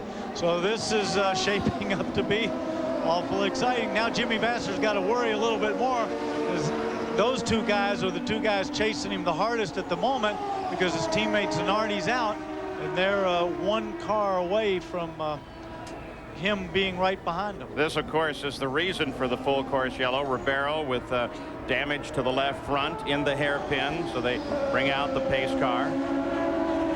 And as soon as the field is passed, they will try to get Ribeiro out of there. What they had to do was respond to the fire first, which happened after this impact with the wall. Ribeiro is obviously all right, and the focus of attention shifted to Magnuson's car on fire. Well, that, and they need, I would imagine they can't just pull that car out of the way. They have to get that thing up and out of the way because of that broken left front. No, but you saw Magnuson walking through the background beyond the smoke there. But what they did is what would normally pull it out got dispatched on the fire. Now the safety team is there and putting the hook through there so that they can pick that car up, I would imagine. They're getting Andre out of the car, so they are going to pick it up. So Ribeiro climbs out of his car, disabled with contact to the wall over in the hairpin turn, and the full course caution is out. Stops have been made. Michael Andretti continues to lead. Well, now how's this for a story? Jimmy Vasser comes into the pits, stops, and comes out a little too fast, Gary Gerald? That is exactly the case, Paul. He was clocked at 67 miles per hour. It's a 60-mile limit. They'll sometimes give you the 5-mile-an-hour fudge factor, but 66 is what they call the drop-dead speed. Tom Anderson and the team down here calling the shots on the radio to Vasser won't comment to us. They are very angry, as you can well imagine. So much at stake, emotions running high. But when they go green, Jimmy Vasser will have to make a drive-through, not a stop and go, but a drive-through on pit road. It's obviously going to cost him several positions on the racetrack. Yeah, and a drive-through here has essentially the effect of a stop and go because of the way the pits are positioned. But in the championship point, now a 8-point spread over the top three in the battle, Vasser, Unser, and Michael Andretti. Behind the pace car, of course, a double incident here. Andrew Ribeiro, disabled car in the hairpin. He got together with Blundell. No report on Blundell. And then, too, we had the Jan Magnuson fire, and Magnuson, of course, got out after they put the fire out. He is fine. Michael Andretti is the leader. Al Unser Jr. with a good stop into second place. Rahal is third. And then Jimmy Vasser. They will be all right together, Jan. Well, the interesting thing is that, of course, we were watching Bobby Rahal as he made the stop, and we saw they took on all the fuel. And Danny, you called it. That's when Al Unser Jr. Hey, Al Unser Jr. is coming into the pits. They have decided he cannot make it. I was just going to say he didn't have enough fuel. And right on cue, of course, they didn't tell us. They don't want to give away the strategy. But Al Unser Jr. is coming in now to get the rest of the fuel.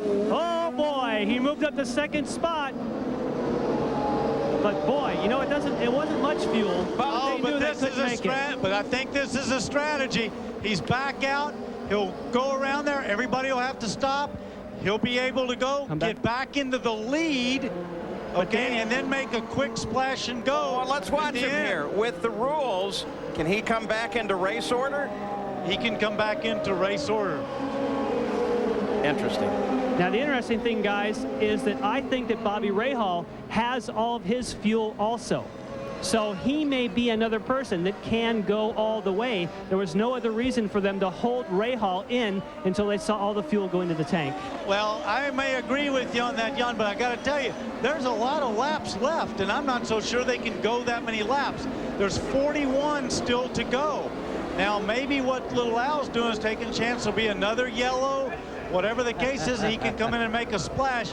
With Roger Penske calling it, who knows? He's a gambler. Everybody stopped on 54. So Gary and Jan, let's start with Gary.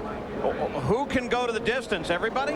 Well, I just came jogging down here to check on Michael Andretti. I got the eye of one of the guys who's on the computer, and I said, fuel, and he says, this is the big adventure, and he laughed. It doesn't tell me much, but it tells me that they got to be concerned. Now, I haven't been able to confirm that with team manager Lee White or Peter Gibbon. They're on the radio right now with Michael. Jan, what about your area? Well, I'm standing next to Roger Penske. Asked him if I could have a word. He gave me the one finger sign saying, just a second, he's talking to Al, but maybe he can answer that question for us. They're going to get the green next time by. Roger, obviously he wants to talk to Al first before he talks to us.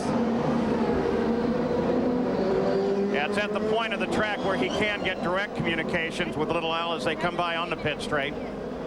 Tell you what, guys, I'll update you when he gets done talking to Al. All right, and what we'll do is we'll take a very quick break here, and when we come back, we'll be ready for the green flag in what has turned into a most fascinating race, not only for the race title, but the championship. Talking about Little Al and everybody's fuel, I think what we've forgotten is the story for me is Jimmy Vasser's in third spot right now, is going to have to make a stop or a run through the pit and stop real quick. It's going to drop him to the back of this field. He's going to have to take a lot of chances to get back into a point scoring situation. And Al Unser Jr., of course, is, as we look at it, sitting back in the field. And was that Vasser that responded right there? Yes, it was. Vasser came in. Gary?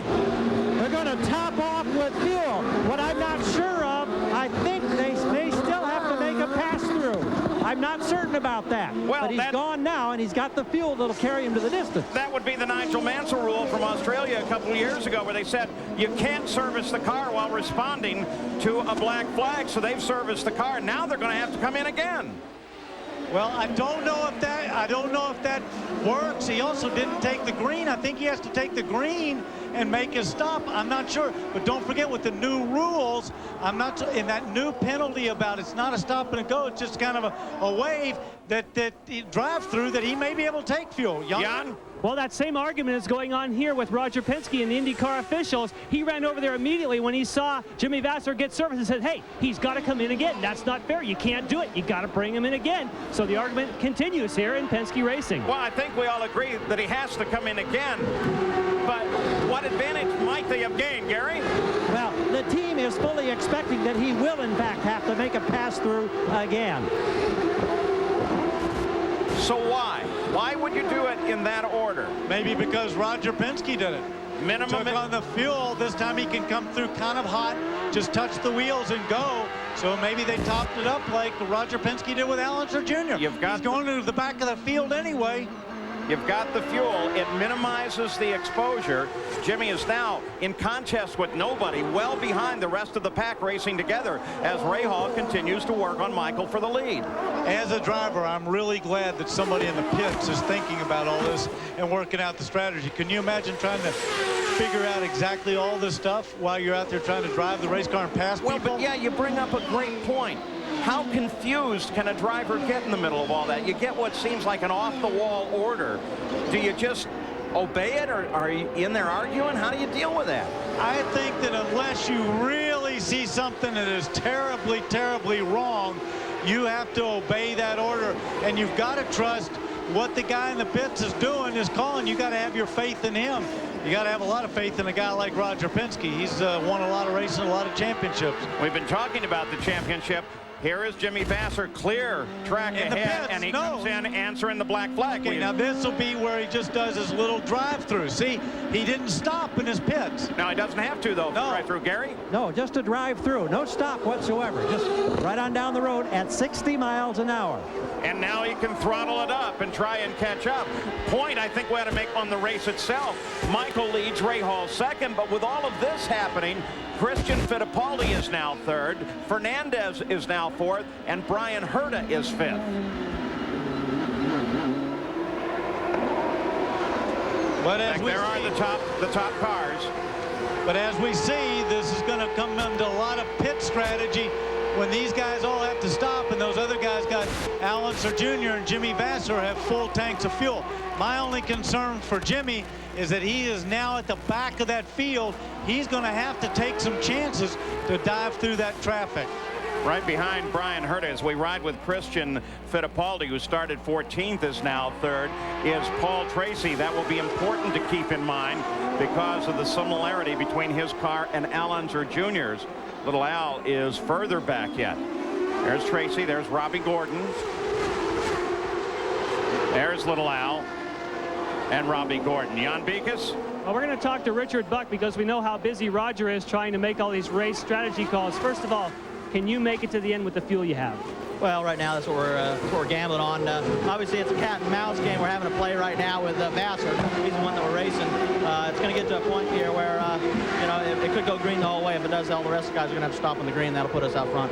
Are you guys now satisfied with the way that he has come in and honored the penalties? I know, obviously, when he came in and got service, you wanted to make sure he did have that drive-through. Well, we're still investigating that right now. We got to get a good look at the rule book and make sure everything was done to the rules. So, but right now it looks like they are. Remember, guys, part of the strategy is go as fast as you can and then make sure the other guys don't go faster than they can. Yeah, Richard Buck, go with your instincts. I think you've got it figured. Well, that's right, but he said something interesting there about Al Jr., that they're playing cat and mouse and that he figures that Vasser's going to have to stop for fuel. Jimmy put fuel in after Little Al, so he's got more fuel on board than Al Unser Jr. does. Robbie Gordon and Al Unser Jr. currently locked in this fight for ninth. Want to make sure that I identify Al Unser Jr. correctly because we were talking about Tracy earlier and may have slipped on the two positions. Tracy is up further in sixth place, and both of these cars are, of course, caught up behind the Toyota. That neat camera, brand new view from Robbie Gordon's car down the pit straight into turn one. Here's Unser Jr. just ahead, slamming down for the hairpin now. Trying to find a way around P.J. Jones there. He doesn't want to take any chances. He also has probably got his fuel mixture turned down a little bit, trying to conserve a little fuel.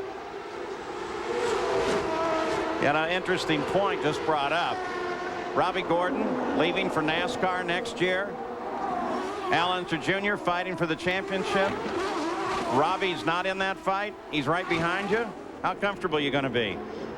Well, Robbie's still running a race. He still wants to do the best he can at this place. I don't think he's thinking about NASCAR, but I don't think he's as concerned when he makes a pass whether it's all as clean as maybe Al Unser Jr. is. Heating up again at the front as Michael Andretti now has Ray Hall working him pretty hard. Third is Christian, then Adrian Herta and Paul Tracy. Robbie Gordon is battling with Unser Jr. Andretti the leader, then Ray Hall. Christian Fittipaldi in third.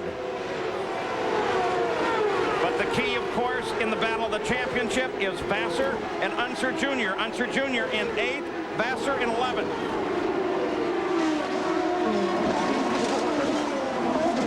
Oh, Tracy got squeezed over there. And you see Little Al right behind him. That's the thing that he can't get caught up in. Little Al trying to get around his teammate. Looks like Paul Tracy's going to, I think that might have been a little team orders there. Let him get in front of you. Get that one car behind. You're not in the hunt for the championship. And what we had was a full course yellow as a result of Juan Fangio got sideways on the racetrack, and that brought out the full course yellow. And of course, a full course yellow helps with the fuel. Paul Tracy, keep an eye on him. Sideways, bang, he hits the wall there. Left front, left rear. Well, maybe that's one of the reasons he moved over. Somebody going up in the pit. Tracy going for the pits. Paul Tracy, he's obviously banged that thing harder than he wants. He's up in the pits. And that move, of course, is going to help Al Unser Jr. It's one more spot. And Vassar is up in 8th behind Paul Tracy, according to our scoring. Keep an eye on this racetrack. We're looking for Vassar. There's Unser Jr. There it is. Absolutely. He's back in the hunt. So Vassar gets a great start. Of course, the Canadian television covering this, and they're focusing up on the front. I'm not so sure anybody would have gotten that, though, because Vassar really jumped through there. He must have gotten a great go there. Let me tell you something. This makes it awful interesting. Paul Tracy's day is done. Getting out of the car, he obviously, you can see a little of the suspension. I saw a couple of the arms there were bent. So he obviously got in the wall harder than we thought. 75 laps complete. What this also does, Paul, is interesting. Those guys stopped. They got fuel later than everybody, that being Al Unser Jr. and Jimmy Vassar. That means at some stage where they can run their fuel mixture more rich or richer, more rich than the other guys can, because they don't have to conserve as much fuel. So at the end of the race, they might have a little bit more horsepower than some of those other cars. Watching Chu for that interval behind little Al, and trying to get a glimpse of Jimmy Vassar, who should be closing in. 25 laps to go, 75 complete. The data feed coming over to the graphics generators at the television compound apparently had a hiccup. It's back now, and hopefully we'll be able to recycle it, reboot it, and start putting in the running positions in the race. Yeah, there it is. We can do that for you now. Very sensitive, these little computers, you know. Very. Jimmy Vassar not quite as close as he would like to be, but his main concern is Al Unser Jr., who's out there right in front of him. He doesn't have to be right behind him, but he'd sure like to be, because don't forget, Michael Andretti is still in this. But look, Danny, he's closing. He's catching Al. Well, he might be catching Al because of that traffic in front of him. Whatever the reason. Whatever the reason is. But he does not want Al to slice through those guys, get a couple extra positions and a few more points. And he also has to be somewhat concerned about Michael Andretti, who I believe has probably led the most laps now in this race. That's 1 point, and he's out in the front. That's 20. That's 21 points. Jimmy Vassar's back in a spot right now where I believe he gets about 5 points for 8th spot. Gary, Paul Tracy out. Yes, he is. Paul, damage there on the suspension, the left front. What were you trying to accomplish, and you got out and brushed the wall? What was the setup? Well, we're going to go with the options. We blistered the primes in the middle there, and that's, I guess, what everybody was having problems. We're in good shape with the Marlboro car, and just got to be tight quarters out there. Herta checked up. He looked like he made some contact with Fernandez, and I just kind of ran out of room and just touched the wall and just put a little kink in the A-arm, and something we can't run with. In your estimation, does anybody have an advantage out there among the guys now battling for the win? Well, it's tough to say. I couldn't really see the front at all, but Michael looks pretty strong. So, you know, he's always pretty strong in Canada. So it looks like he's going to be the guy to beat. Thank you. Thanks. And Jimmy is right there behind Al Unser Jr. now. Okay, tracking the points at the moment. Andretti is past Unser Jr. in the points into second place. But, well, the way they're running right now, you're going to end up with a battle royal at Laguna Seca. It's not going to be decided today unless something remarkable happened here, and remarkable things have happened here. So, three-way fight for the championship, and it looks like it's going to go on to Laguna Seca, California, 1 week from today. I'll tell you, if I was Jimmy Vassar and I had the opportunity, I'd sure like to pass Al Unser Jr. or maybe one of those other cars in front of me. That little break would help him, because a 13-point lead on Michael Andretti going into Laguna Seca is not the most comfortable lead you'd like to have. So now moving to the closing stages of the race, 78 laps complete of the 100. Michael Andretti picks up that point for leading the most laps. It's been an interesting fight. On the deuce, the WBO Junior Lightweight Championship, as Rogelio Tour takes on the challenger, Jose Vita Ramos. If you don't have ESPN2, Give your local cable operator a call or your satellite program operator. What a fight we have here. BC Place of Vancouver just ahead as Jimmy Vasser works the turn 1 area. Now heading down turn 2 and looking for a hairpin. 3 fighters now in the championship battle. Vasser, Andretti, and Unser. Alex Zanardi, the pole sitter and early leader, eliminated when he got into the wall, not only from the race, but from any chance at the championship.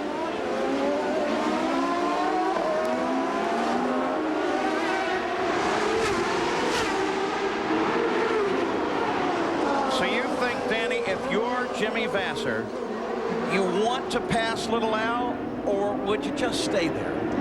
Well, I tell you, wanting to and actually making the attempt are two different things. I'd sure want to, because that would sure help eliminate him from the championship hunt. But I certainly wouldn't take a chance on that pass unless I could be 100% sure it was clean, because I wouldn't want to eliminate myself out of that hunt. Michael Andretti, the leader, still running fairly hard, Gary Gerald. Checking on that fuel situation, Paul. Remember, they told us it was going to be a great adventure. Well, I just checked back with one of the engineers, and he told me, he said, we were going to have to go 46 laps. We were going to make it, but it was not going to be fun. The yellow, however, he says, has taken away any doubt. We're okay. They don't have to stop, and they were very adamant about it. We were on board a second ago with Christian Fittipaldi. The Newman Haas team going into next year going to change chassis over to the new Swift chassis, but the good news for them is that their sponsors are all solid with them for next season. Johansson out of the run. Well, I'd just like to go back to one thing. 46 laps seemed a long way. The one thing that is critical, they probably could have made that, but it's how strong can you run the fuel mixture. By that I mean 100% is what you want all the time if you can, because it gives you the most power. As you start turning that down, you're really dialing down horsepower. And at the end of this race, I got to believe that Jimmy Vasser and Al Unser Jr. have the most fuel on board.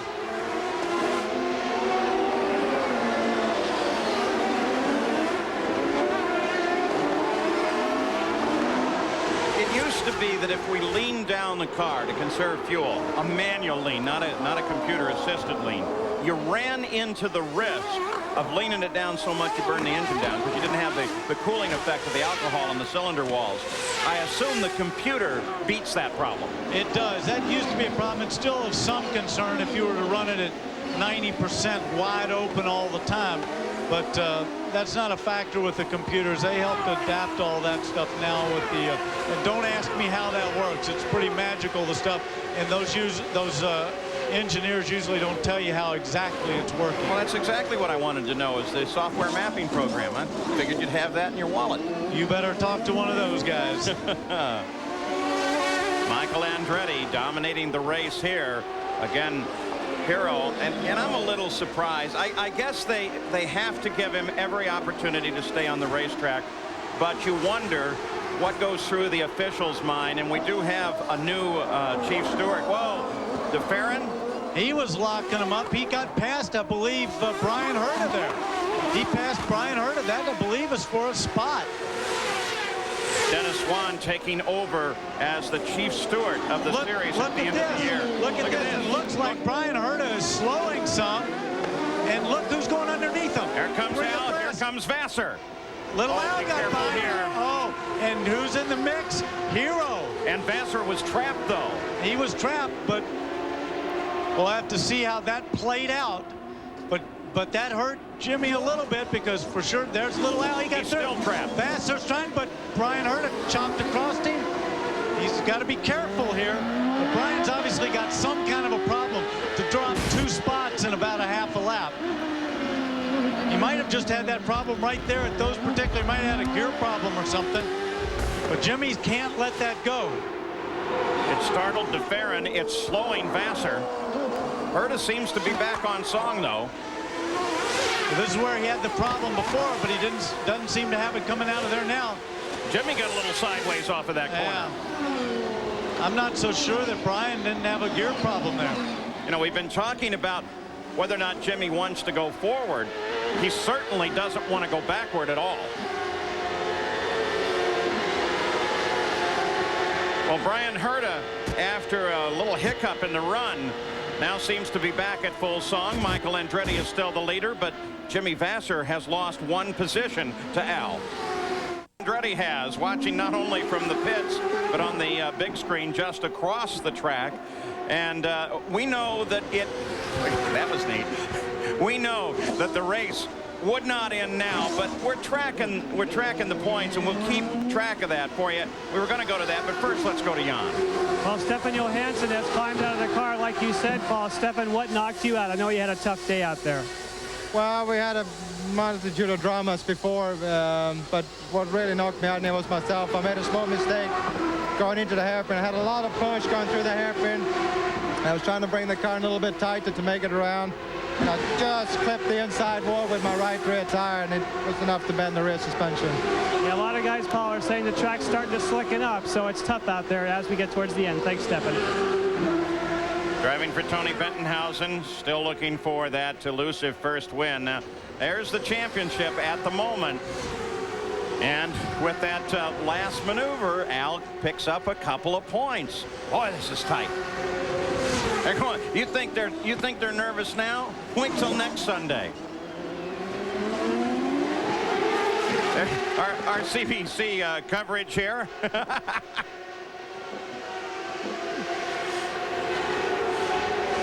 So Jimmy Vasser still being held up by Brian Herta.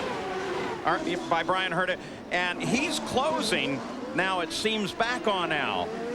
Oh, fascinating. I wonder what the problem was. So the championship fight continues while Michael continues his lead. It's Michael Andretti, Bobby Rahal, Christian Fittipaldi, Adrian Fernandez, Brian Herta. Yep. Look, wrong place. Andretti, Rahal, Fittipaldi, Fernandez, DeFerrin, Unser Jr., then Herta.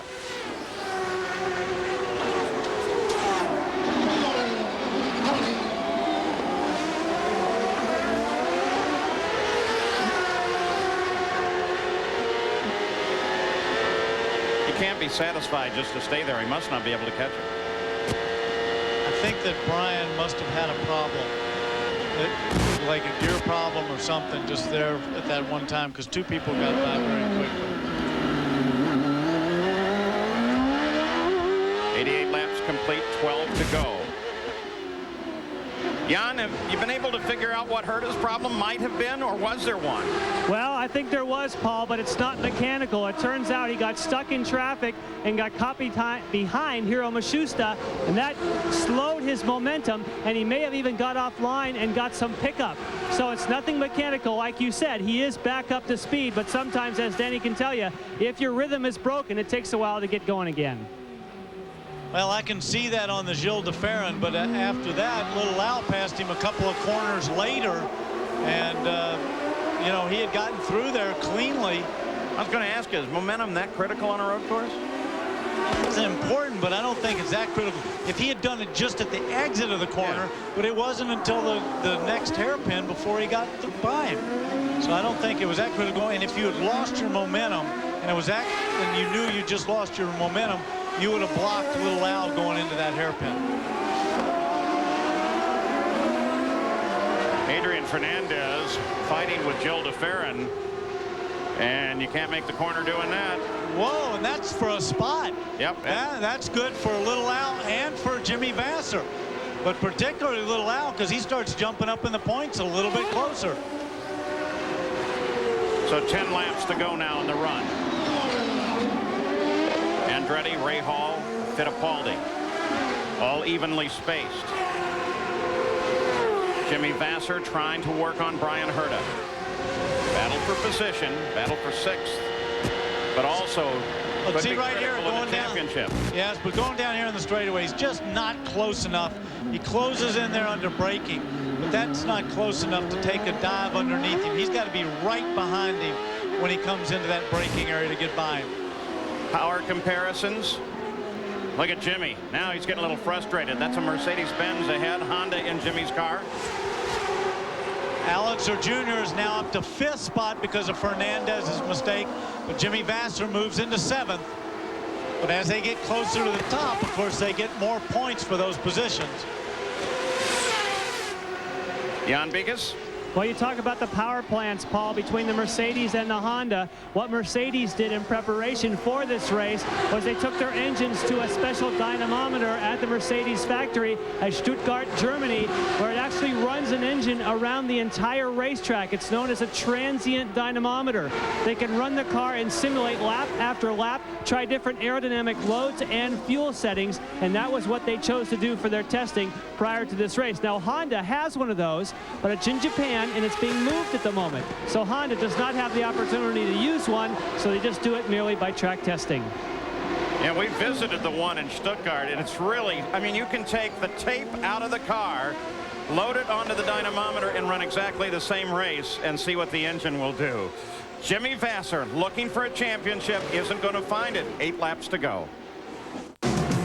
Major League Baseball, a Labor Day triple header. Astros take on the Cardinals, the Yankees, and the Athletics, and the Red Sox versus the Mariners. But right now, it's auto racing. And it's a fight for the championship that looks like it will go on 1 week further, as we're now into the final laps of the run here with 7 to go. And there is a report now coming from the race officials that Michel Jourdain hit the wall, and they're checking to make sure that he didn't leave something on the racetrack that would be a hazard to someone else. And we'll keep track of that for you. There's DeFerrin, scheduled to make an announcement next week as to what he will be doing in the ensuing season. Best guess, of course, is going over to Walker Racing and keeping the Honda engine with him. Jimmy Vasser continues to work on Brian Herta, battle for position.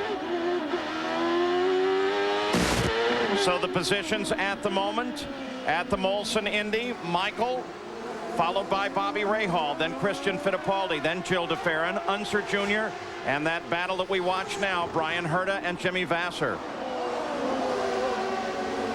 6 laps to go.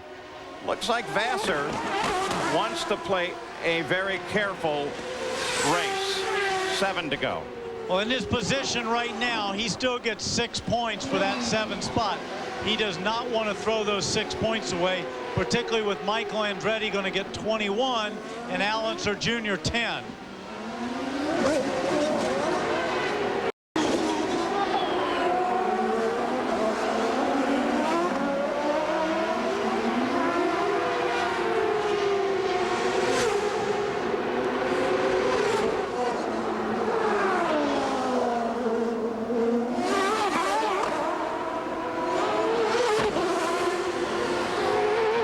Christian Fittipaldi, 3rd place.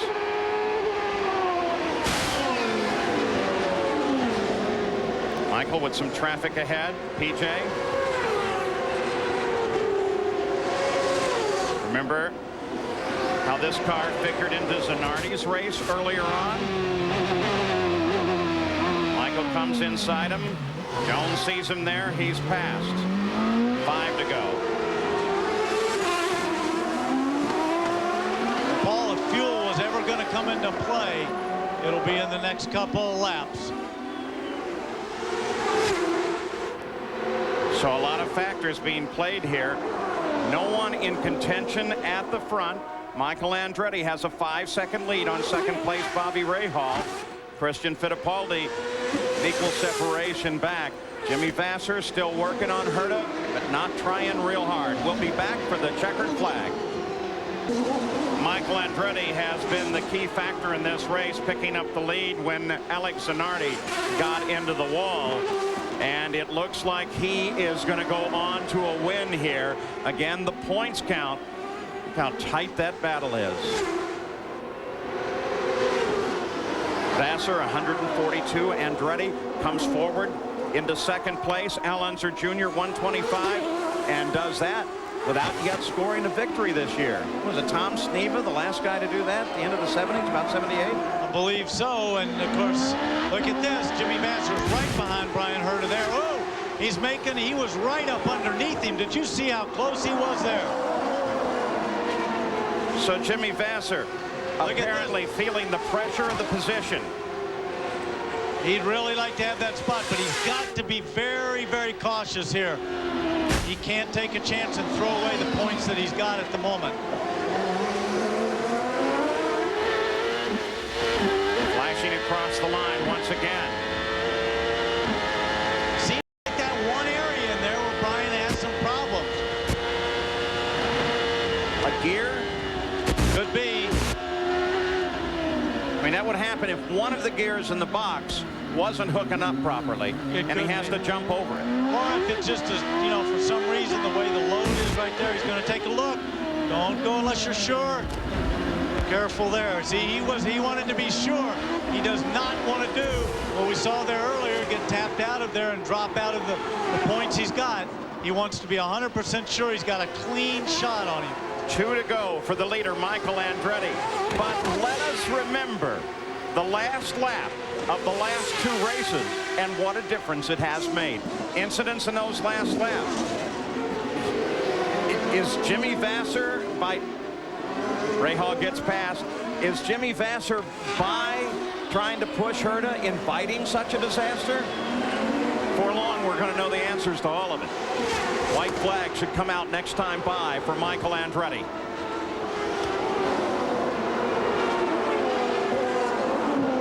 Next week, of course, we will have the coverage of the Toyota Grand Prix of Monterey from Laguna Seca, and that will determine the IndyCar Championship. What a great run as the championship goes all the way to the final race with a 3-way battle.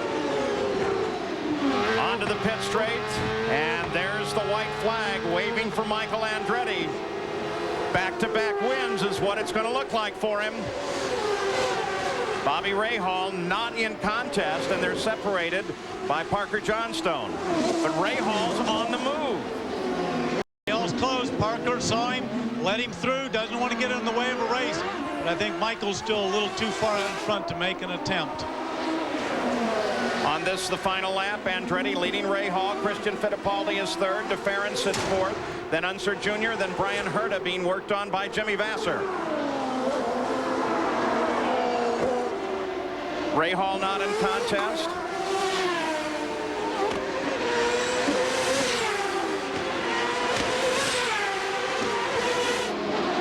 Michael Andretti slamming down the gears now, makes the turn on to the pit straight, and the checkered flag lies just ahead as Michael Andretti takes his 35th career win, 5th win of the year, and a break any tie that he would have had with Vasser to this point. Most wins of the year, and 2nd in a row, and his 3rd victory here at Vancouver. Now we'll watch this if Vasser's going to do it, and I don't think this is a time to give it a shot. He was trying, but he just, in case Brian Herta made a mistake coming out of there and he could dive up underneath him, but wasn't meant to be.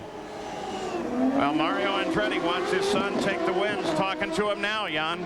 Yes, he is. He just finished talking to Michael. Mario, what kind of words of encouragement are you able to give him, and how exciting is this for you?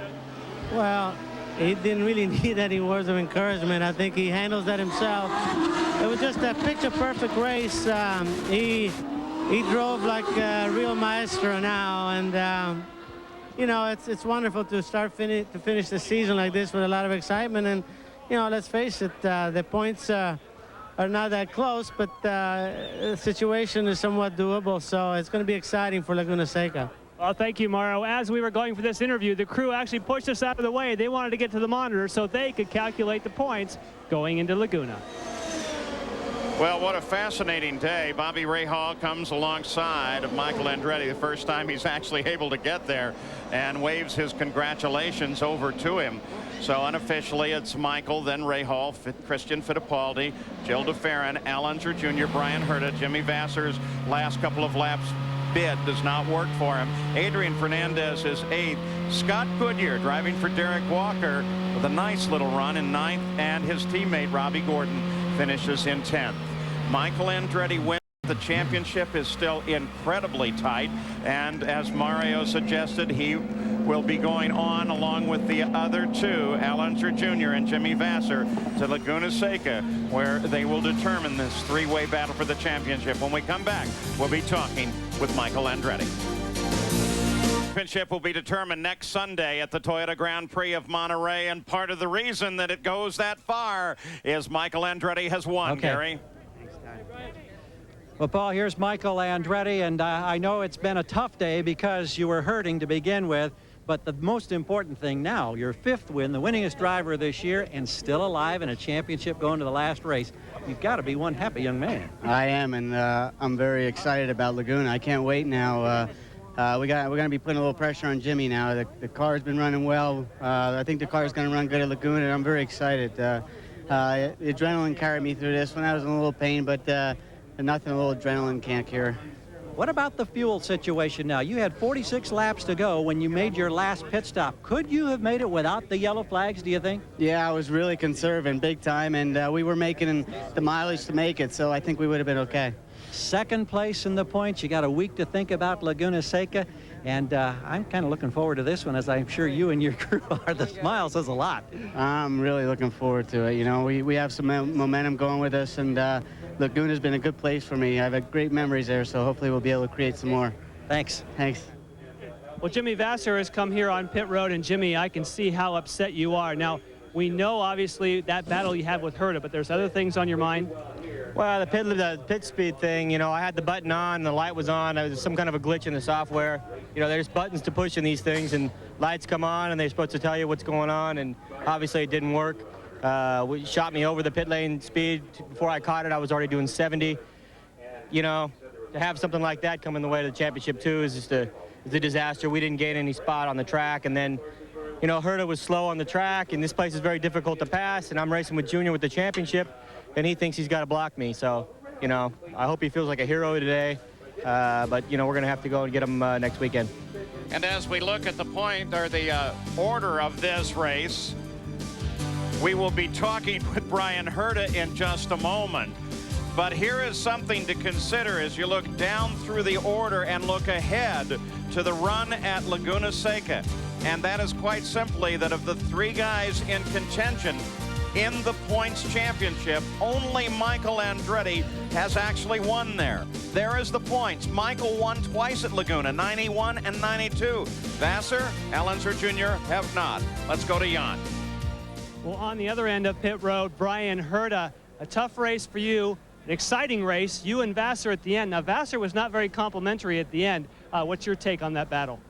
Well, you know, I'm surprised. I was racing him for position hard. I know he's running for the championship, but, you know, I'm certainly not going to pull over and let him by. I thought I was, you know, trying to race clean. I was surprised that he was upset. I mean, he made it pretty clear on the cool-down lap. I'm disappointed that he felt that way.